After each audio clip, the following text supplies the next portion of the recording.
Today's subject is an aircraft most people have never heard of, yet its influence is difficult to overstate. This flying boat sits at the very beginning of a design family that would later define British maritime aviation in the early 20th century. Its obscurity is not accidental. Very few photographs survive, and contemporary documentation is thin. The visual record is limited, even though the technical legacy is substantial. To understand why this aircraft matters, it helps to look forward as much as backward. The design choices made here established patterns that would be repeated, refined, and industrialized over the following decades. This machine was created at a time when aviation itself was still experimental. There was no established formula for flying boats. Engine placement, hull shape, structural materials, and control layouts were all being tested through real-world use rather than theory alone. The company behind it was already a serious player in early aviation. They were not hobbyists or casual innovators. They approached aircraft as engineered systems, intended for production, operation, and long-term development.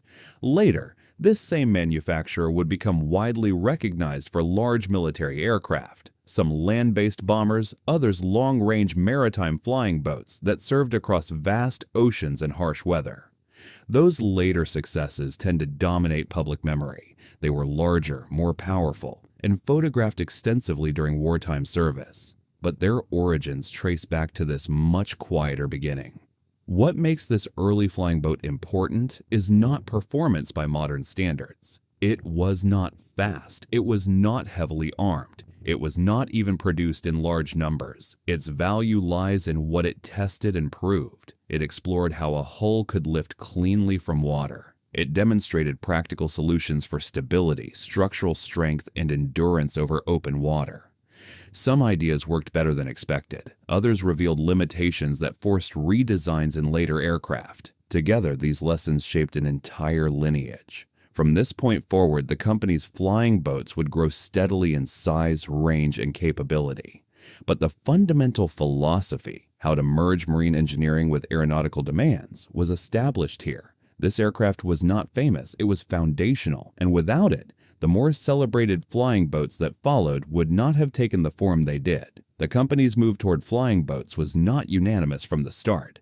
Among the three brothers, opinions were sharply divided. The eldest, Horace Short, had little enthusiasm for large flying boats. His success had come from float-equipped seaplanes, and he saw no urgent reason to abandon them. That position was reinforced by rivalry, especially with John Port, a strong proponent of true flying boats who openly disliked seaplanes.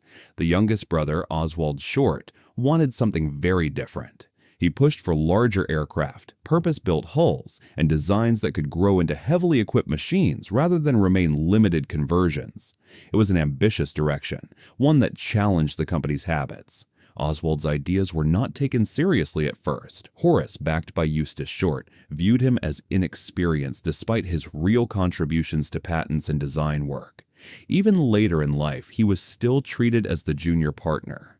What mattered was that Oswald did not back down. He continued to press the case for flying boats, refining his ideas until he finally had the chance to act on them. The aircraft examined here, the short Cromarty, represents that moment. It did not end the debate, but it marked the point where the flying boat concept became reality inside the company. The Cromarty story begins late in the First World War, when the company was occupied almost entirely with military production. Original development was not the priority. Following the death of Horace Short in 1917, the remaining brothers centralized operations at Medway. Under direction from the Ministry of Munitions, the company was assigned to build aircraft designed elsewhere. Alongside 100 DH-9 land planes, they were ordered to produce 50 Felixstowe F-3 flying boats. This work demanded new facilities and unfamiliar construction methods. A dedicated flying boat shop was built specifically for this task, representing a major financial commitment. The first Felixstowe F.3, completed by the company, serial N4000, was finished in mid-May 1918. The slipway was not yet complete, so the aircraft had to be craned into the water. By May of the following year, 35 F.3s had been delivered, with the remaining 15 completed as the improved Felixstowe F.5. None of these aircraft reached service in time to affect the war. However, they went on to serve successfully with the Royal Air Force. For Oswald, this period provided essential experience with large flying boats. That experience would soon shape his own designs. A further batch of 50 Felixstowe F-5s was authorized, but the post-war collapse in military spending quickly reversed those plans. All but 10 were canceled as demand for large flying boats evaporated almost overnight. 9 partially completed hulls avoided scrapping. They were finished instead for the Imperial Japanese Navy, which later placed an additional order for 3 more aircraft. These Japanese machines were completed by Short and fitted with uprated Napier Lion engines. This phase proved invaluable for the company. Short engineers gained practical experience refining the Felixstowe F-5 design, introducing incremental improvements during construction. For Oswald Short, the work went further. He was directly involved not only in production in Britain, but also in the reassembly of export aircraft overseas. By the end of the program, the company had moved well beyond basic licensed manufacture. It now understood hull construction, load paths, marine handling, and the realities of operating large flying boats. That opportunity arrived quickly. In 1918, shortly before the armistice, the Admiralty issued Specification N.3. It called for a fleet cooperation flying boat capable of extended operations in open water. The requirement specified twin engines producing between 500 and 600 horsepower each, with power plants such as the Siddeley Tiger or the Rolls-Royce Condor under consideration. Contracts were awarded to both Vickers and Short Brothers, with 3 prototypes ordered from each firm. Vickers responded with the Valentia, built around a sewn plywood hull produced by Saunders at Cowes. That hull form traced its origins to marine practice, specifically the Consuta construction method used on small steam launches. Short's response took a different path. Their design, named the Short Cromarty after a Scottish town, drew heavily on experience gained with the Felixstowe F-5. It was larger, more refined, and incorporated numerous structural and hydrodynamic improvements. The company was no longer experimenting. It was applying hard-earned knowledge to a purpose-built flying boat of its own. In configuration, the aircraft followed the general layout proven on the F-5. It was a biplane with unequal wings, a single central boat hull, and stabilizing floats mounted at the wingtips. Power came from 2 Rolls-Royce Condor engines mounted between the wings on struts, keeping the propellers clear of spray and the water surface during takeoff. The hull was built around a braced spruce framework covered with a 3-ply wooden skin. Along the planing bottom, each side of the keel carried a shallow concave flare.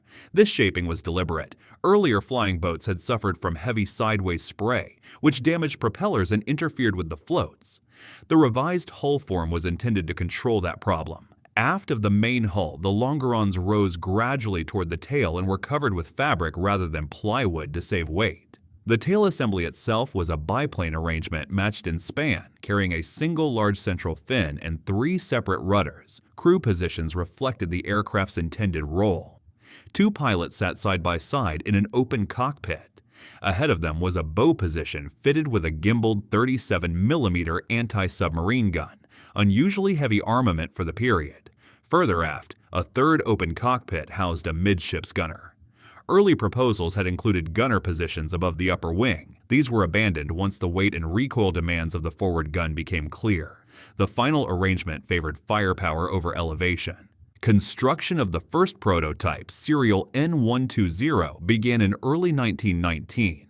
Progress was cautious and slow, and the aircraft would not reach the water for more than 2 years. Launch finally came on March 21, 1921.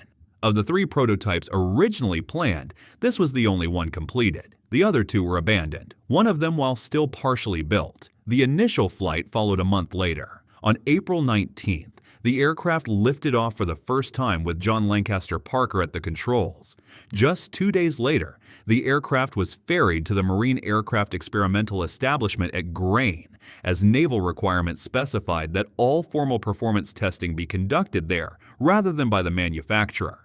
Once at Grain, the prototype was modified to meet test standards. Metal protection was added to the propellers, the wingtip floats were revised, and structural reinforcement was applied to the hull. A wireless radio set was also installed, reflecting the aircraft's intended operational role. Parker returned to the cockpit on August 9th for a heavily loaded test flight. At nearly 20,000 pounds, the aircraft was well beyond a light condition. Even so, it climbed to 3,000 feet in 7 minutes and achieved a maximum speed of 83 knots. Testing exposed weaknesses as well as strengths. Spray damage required repairs to the lower wings, highlighting ongoing challenges in water handling. Following those repairs, the aircraft was moored from December 1921 into January 1922. The goal was simple and practical: to measure how much additional weight the wooden hull absorbed after prolonged exposure to water. Testing resumed on January 16th and immediately exposed an unexpected problem. Vibration was developing at the tail. The fix was straightforward, achieved by reinforcing the tailplane mountings, but the trials also confirmed another issue. With water absorbed into the hull, climb performance had fallen noticeably. The first response focused on propulsion. Different propellers were fitted in an attempt to recover lost performance. These blades were taken from an unlikely source, the rival Vickers Valentia, which had already crashed at Grain. Using salvaged components from a competitor proved only a partial solution. The underlying limitation remained engine power. To resolve it, the aircraft received upgraded Rolls-Royce Condor units. With these installed, climb performance finally met expectations. That success cleared the way for further evaluation. On July 17, 1922, the short Cromarty was transferred to the Seaplane Development Flight for extended military trials. Operational testing followed along the southern coast of Britain. The Cromarty flew in company with a Felixstowe F.3, a Kingston, and a Felixstowe F.5 powered by Napier Lion engines, operating around the Isles of Scilly. During this period, it endured severe weather and remained intact, demonstrating that its hull and structure could withstand harsh sea conditions. Despite these successes, the aircraft's fate was sealed by a ground-handling mishap. While taxiing, it struck a shallow reef. The impact caused major damage to the hull, bringing the prototype's active career to an abrupt end. The aircraft itself was recovered, but its condition left little room for debate. Repair costs outweighed any realistic benefit, and the airframe was broken up. By that point, the broader context mattered. Military aviation budgets were shrinking worldwide, and the remaining 2 prototypes had already been abandoned. With no financial or strategic support, further development of the short Cromarty effectively ended. Ideas did not stop immediately. Proposals appeared for a civilian adaptation of the design, along with an even more ambitious concept: a much larger triplane flying boat with twin hulls intended to carry as many as 30 passengers. On paper, it was bold. In reality, the market was not ready, and interest never materialized. As a result, the company would have to wait before achieving success in the civilian flying boat field. That breakthrough would come later with different designs and under different conditions. If you're enjoying this deep dive into aviation history, welcome to AeroDepth. This is our first video, and we're starting with a story that perfectly captures what this channel is all about: uncovering the forgotten aircraft that shaped the industry. The prototypes, the failures, and the foundational designs that never made the headlines but changed everything that followed. If you'd like to see more obscure but essential aviation stories like this, please subscribe and help us build a community dedicated to aviation's hidden history.